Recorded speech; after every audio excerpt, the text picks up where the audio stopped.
So what I'm thinking here is that we think certain ways, right? And the way we think is structured by the rules that we have in our head. So again, and here I'm gonna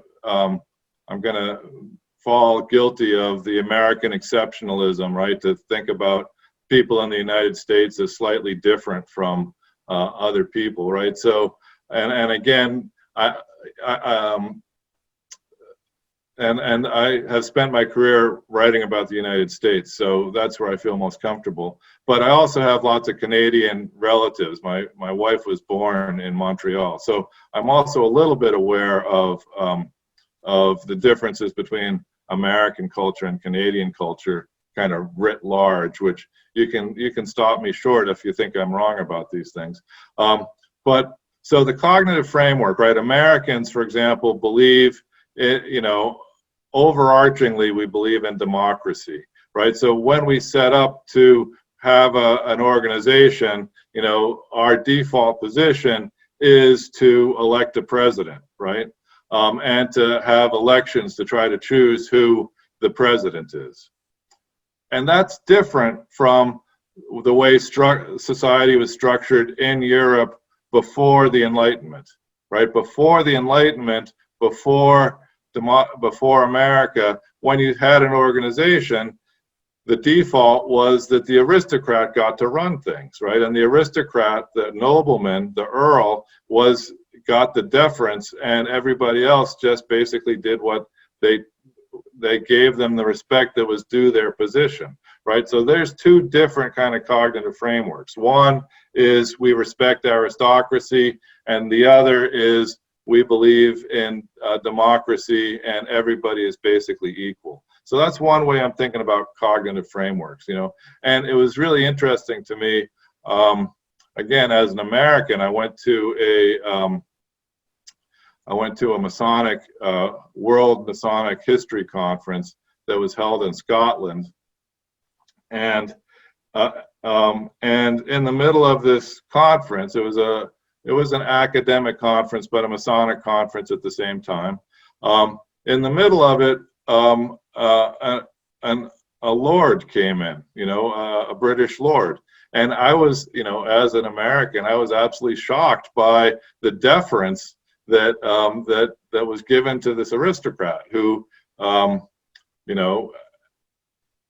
his identity and the reason he was given the deference was because the family he was born into and the estate that he was associated with, right? It wasn't because he was the Grand Master of Scotland. It wasn't because he was a recognized academic scholar. It wasn't at all based upon the position that he had earned or the position that he'd been voted into. It was simply the deference was based upon who he was born to be, right? Which again, as an American, with all my biases, I was amazed to see this, in a fraternity, which everything that I've read is about how the fraternity believes that that we all meet on the level, right?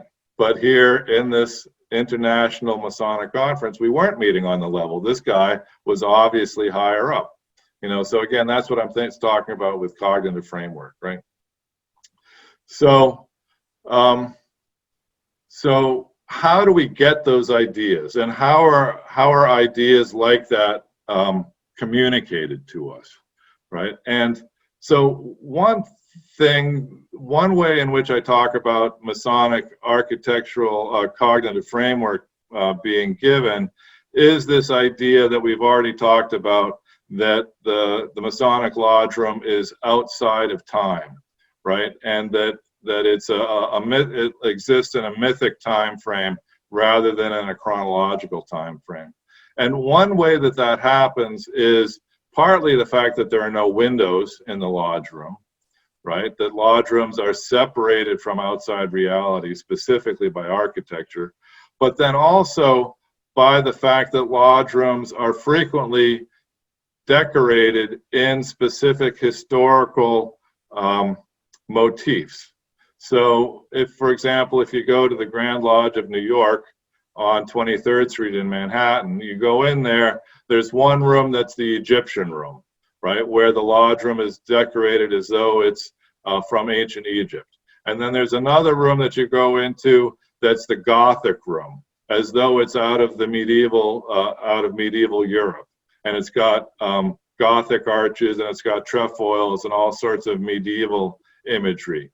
Then there's another room that you go into that they call the colonial room, that's decorated with Windsor chairs, and it looks like you're in George Washington's living room from colonial Virginia, right? And each of these lodge rooms, when you go into them and you perform the same ritual, it's, you know, if on Monday night you're in Egypt, and on Wednesday night you're in ancient France or in medieval France, and then on Friday night you're in colonial Virginia, that even if you're not reading the magazine, even if you're not you know, keeping up with the written record in Freemasonry, that tells you as a participant, oh yeah, this fraternity has existed unchanging for millennium, going back through ancient history, right?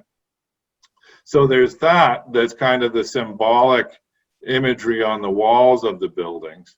But then also there is literally the floor plan of the Masonic Lodge room, right? Which is benches or seats or settees surrounding in a rectangle around the altar in the center. And certainly some of the seats are emphasized. So the master's seat is emphasized, and the junior warden seat is emphasized, and the senior warden seat is emphasized, right? So that you can see that that there are people that are the officers. But the important thing is that as people are performing the ritual in the center, doing the floor work around the altar, the brethren are all looking at each other and seeing each other, right? And that floor plan of the seating cements the mystic ties of brotherhood and makes the brotherhood a physical living thing rather than just a philosophic or abstract concept, right? And I want you to compare that to a standard Protestant church meeting space where everybody is sitting largely in rows looking at the preacher at the front of the room, and you know there's an altar at the front of the room, right? And there, rather than emphasizing the relationship between the people in the pews with each other, that floor plan is emphasizing the relationship between the individual believer and the minister, and then God as the cross above the altar, or at the altar, or at the communion table, right? So there you've got a one-to-one relationship between the believer and the larger religious world, as opposed to in the Masonic Lodge room with the benches around the outside. Nobody is ever having only a one-to-one relationship with the everlasting, with the celestial lodge above. Everybody is having a group communal understanding of what the world is like, and that the group is important to that. Does that make sense?